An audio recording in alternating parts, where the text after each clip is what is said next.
Fala pessoal, está começando mais um episódio do Painel Ruralcast, o seu espaço para conversar sobre agropecuária, inovação, ciência e tudo que movimenta o campo. Aqui reunimos especialistas e profissionais que fazem a diferença para compartilhar conhecimento de forma prática, acessível e inspiradora. No episódio de hoje, vamos conversar sobre um tema bem atual: sistemas de produção animal resilientes e sustentáveis.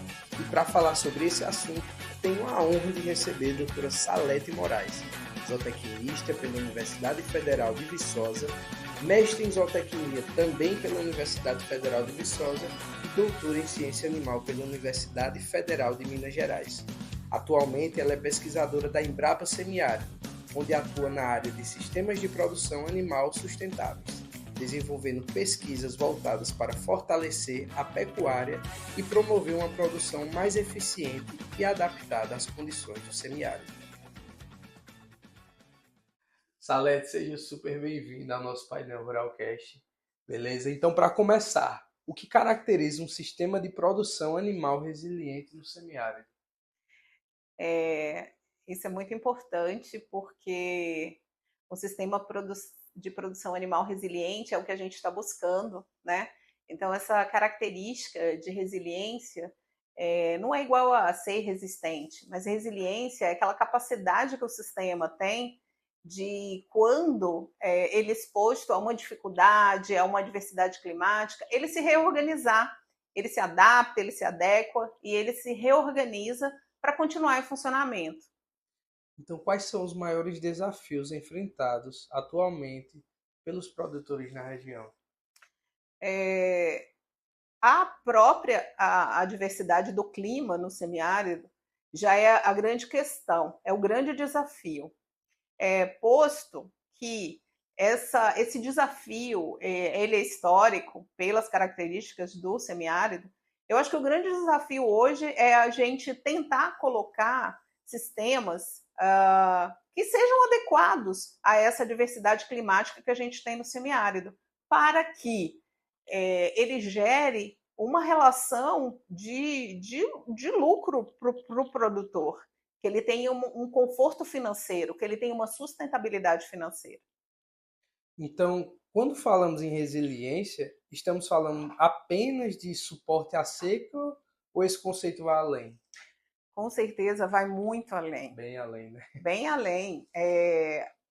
O clima é apenas um detalhe, e é um detalhe já conhecido pelos produtores. Dentro de um sistema de produção, existem diversas vertentes, como o tipo animal, a cultura, ela precisa ser adaptada àquele cenário climático, né? Então a cultura ela não precisa ser, ela não pode ser tão exigente, né?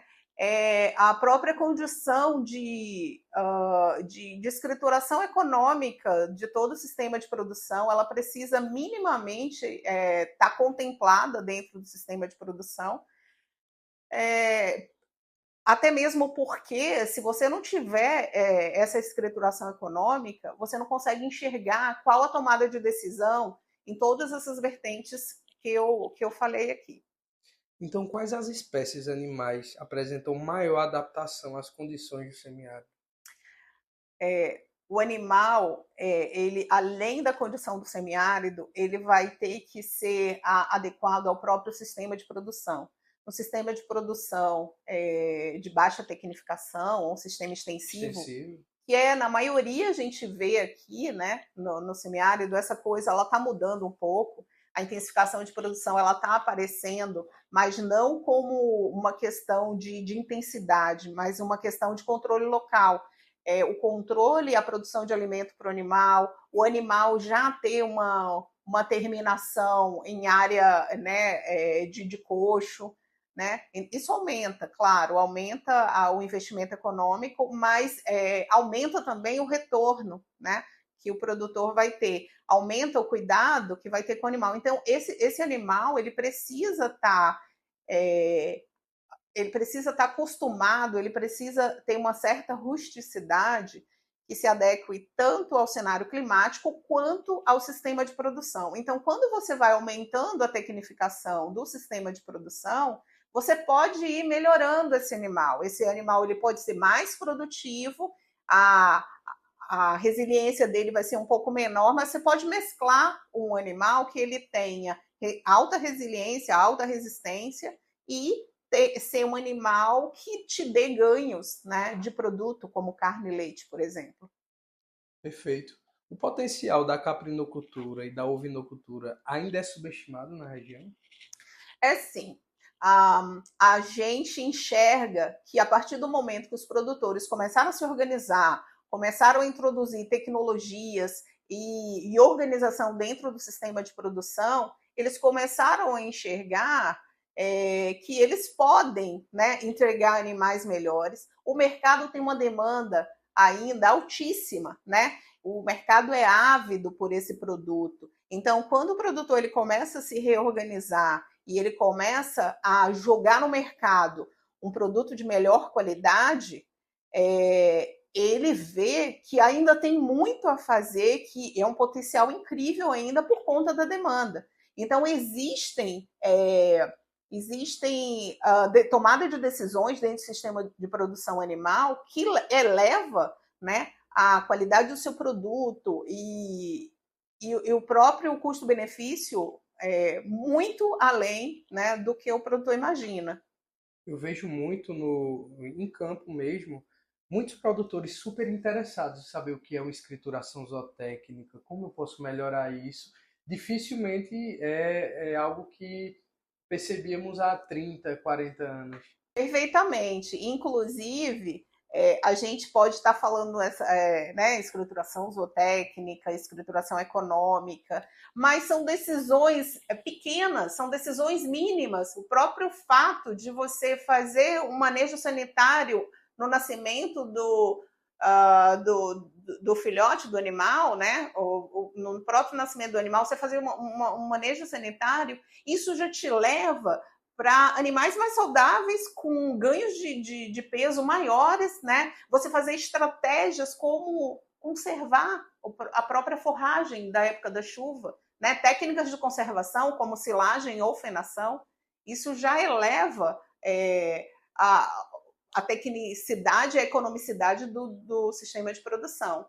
Então, coisas que estão sendo adotadas de forma mais lenta, mas que a gente sabe que é possível, e isso sim, respondendo a sua pergunta, eleva demais o potencial. E está mudando, né? Esse é o... A gente enxerga, a gente quer que seja mais uma velocidade maior, que essa roda gire numa velocidade maior, mas a gente percebe essa mudança de produto de melhor qualidade e de alta economicidade. Quais erros mais comprometem a sustentabilidade nas propriedades rurais do semiárido? Eu colocaria como uma pirâmide, e essa pirâmide, um erro crasso, né, é a base da pirâmide, é o planejamento forrageiro. Eu acho que o planejamento forrageiro é um pilar, né, que você precisa ter em mente, que precisa ter esse planejamento, esse manejo alimentar para você ter uma linha de oferta, né, do seu produto o ano inteiro. Então, tudo que você fez na época chuvosa, ele precisa meio que ser replicado na época seca, em termos de manejo. Então, o animal ele não precisa perceber que ele está passando por uma fase que ele vai perder peso, que ele vai sofrer. Então, a gente precisa desse planejamento para a gente passar de forma constante. Né? Então, para mim, o planejamento forrageiro é o grande gargalo. Saindo do manejo alimentar, do planejamento forrageiro, a gente vai para as questões do próprio sistema de produção, estruturas, a gente vai, às vezes, um pouco para a adequacidade do animal, para ele estar adequado dentro do sistema de produção, e, às vezes, quando o sistema de produção está, aspas, perfeito, eu acho que aí sim a gente pode começar a colocar dentro do sistema de produção um animal melhor, um animal melhorado, um animal que vai te entregar, né, mais desempenho. Salete, como o uso de plantas nativas pode contribuir para o sistema mais resiliente? Eu vou falar uma frase que a gente sempre cita, né, de que 70% das espécies nativas, ou seja, da caatinga, ela é consumida pelo animal, ela está ali para ser oferecida ao animal, o animal consome. Então, a gente tem 70% aí dentro da pastagem nativa. Então, e algumas, elas podem e devem estar no dia a dia da alimentação do animal. A gente tem, inclusive, alguns exemplos, né, de espécies que os animais se alimentam e que trazem retorno. Eles estão, essas forragens, elas estão na forma de árvore, né, na pastagem nativa, como as euforbiáceas, ou seja, a faveleira, muito conhecida do produtor, a maniçoba, muito conhecida. A gente tem aí uma questão, né, que algumas dessas forragens, elas apresentam substâncias que, às vezes, em dado momento, elas podem ser prejudiciais aos animais. Da forma que oferta, né? Na forma que oferta, exatamente. Bingo. Eu ia chegar exatamente nesse ponto.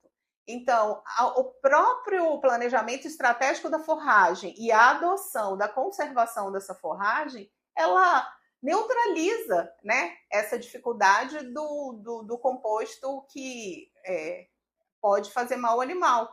Quando você pega uma planta que sabiamente tem alguma substância que possa fazer mal ao animal, ela pode ser ou fenada ou ensilada, que ela perde essa capacidade de intoxicar o animal. A palma forrageira continua sendo uma das principais alternativas alimentares? Continua? Ela agora está sendo tão valorizada como deveria. Eu fico muito satisfeita de ver uma espécie, né, que entrega água e carboidrato, ou água e açúcar para o animal, água e energia para o animal, como a palma. Além disso, ela tem essa baixa exigência, né? Ela parece perfeita para os sistemas de produção, além da produtividade, além da rusticidade da palma forrageira.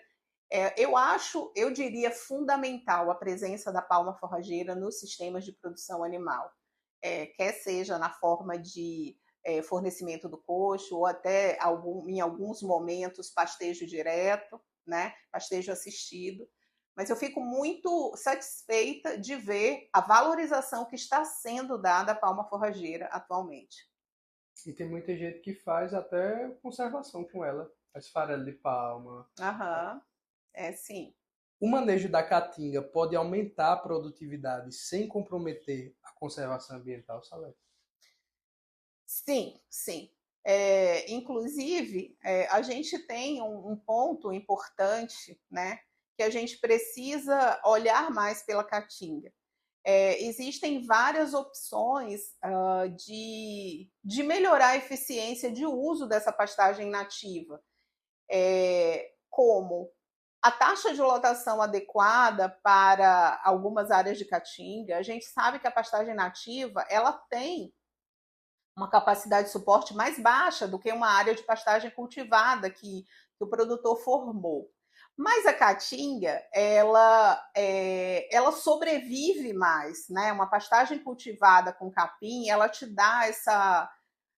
você precisa implantar, dependendo das condições climáticas, essa pastagem ela pode, né, vir a sofrer. A caatinga ela já é mais resiliente, ela está ali e ela passa vários cenários de adversidade climática e ela continua. Então, a gente precisa atentar para as formas de manejo, como respeitar a taxa de lotação, a gente precisa suplementar o animal, dependendo da época do ano, para caatinga. E a gente precisa, inclusive, introduzir, ou seja, enriquecer as áreas de pastagem nativa com as próprias espécies, ou até mesmo espécies adaptadas ao clima, como a parte de baixo, né, que a gente chama de herbáceo.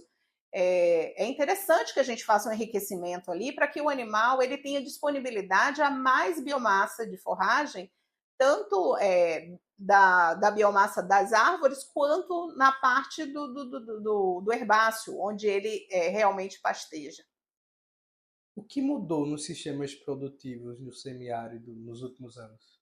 Os sistemas produtivos do semiárido, eles exibiram uma mudança lenta, mas eu sempre cito o ano de 2012 como uma mudança muito importante. O que aconteceu em 2012 que faz com que eu perceba que exista esse divisor de águas? Foi um cenário climático muito prejudicial, principalmente para as áreas de sertão.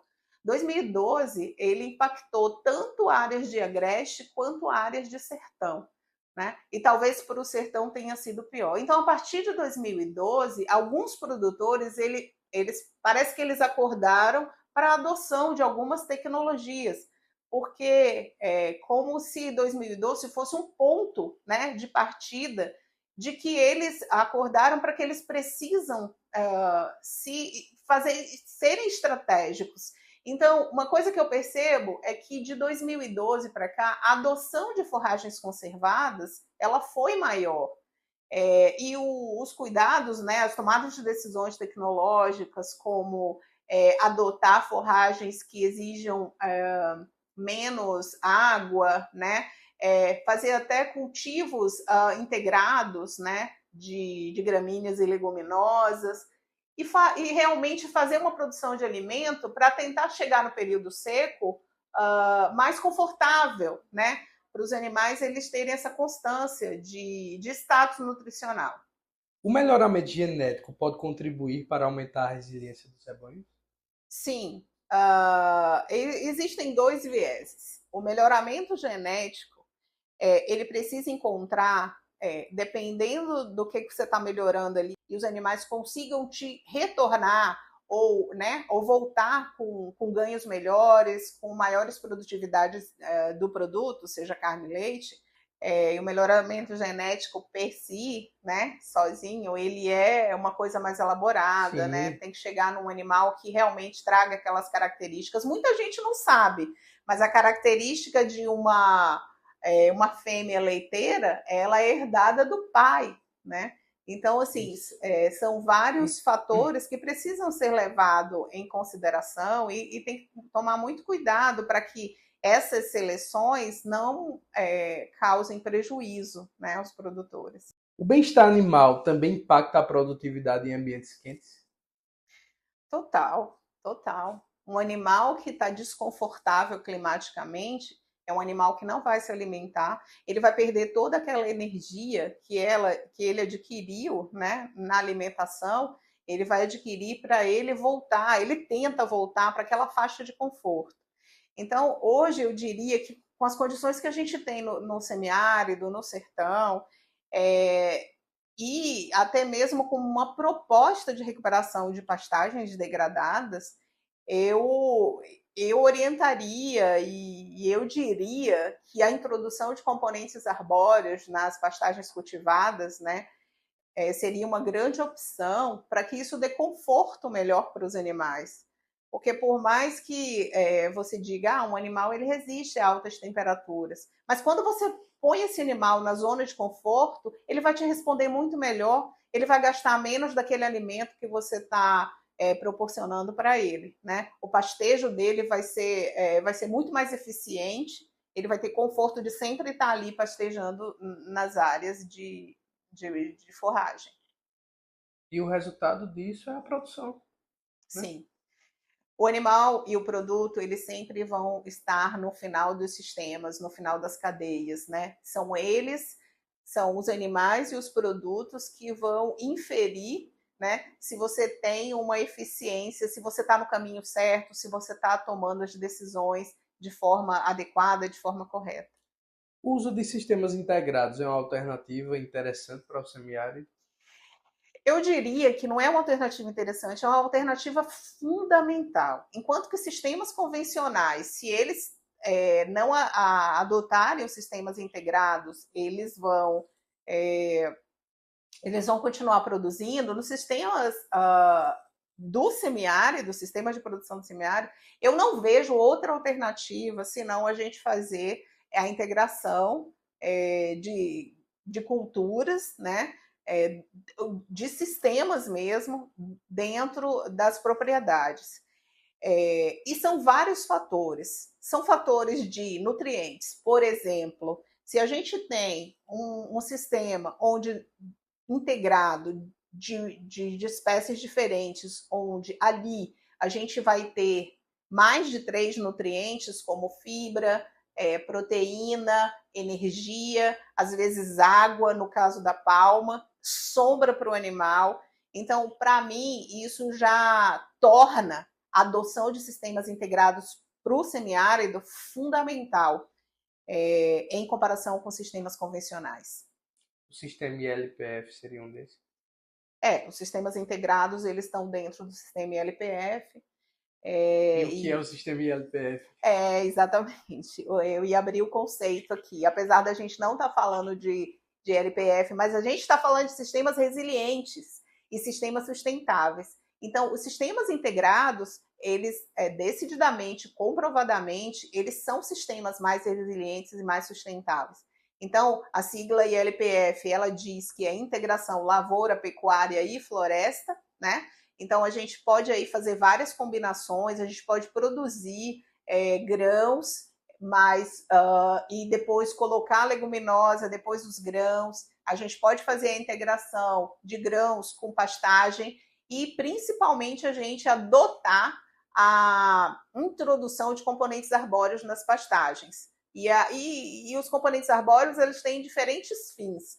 Os nossos fins, em comparação com outros sistemas integrados, eles são muito forrageiros, né?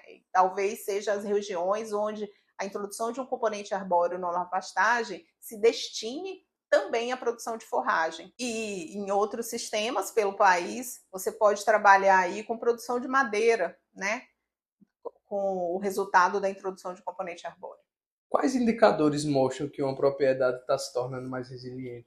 Às vezes, a gente negligencia, né, análises de solo, que, no mínimo, uma vez por ano, fazer uma análise de solo para ver alguns indicadores, alguns nutrientes do solo, a gente verificar produtividade, né? Às vezes a gente verificar a produtividade das pastagens e, por fim, a gente fazer a nossa escrituração econômica, zootécnica, e aí a gente vê os ganhos, né? E o que foi produzido e o retorno econômico. Salete, o que te levou a ser zootecnista? A gente, sei lá, a gente vai indo e às vezes até esquece, mas eu tive infância rural. Meu pai faleceu quando eu era muito pequena, eu tinha 5 anos de idade.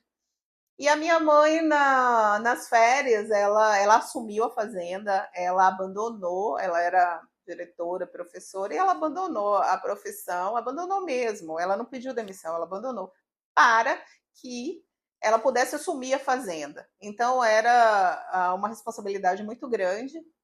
E nas férias escolares, todas íamos, né, para a fazenda, e a gente só voltava quando as aulas começavam. Então, assim, foram muitos anos. E essa identificação que eu tive, né, com o ambiente rural, e principalmente com os animais, eu acho que fizeram aumentar a minha paixão pela produção animal.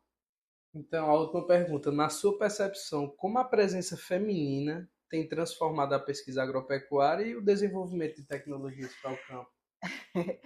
Eu sou suspeita para responder isso.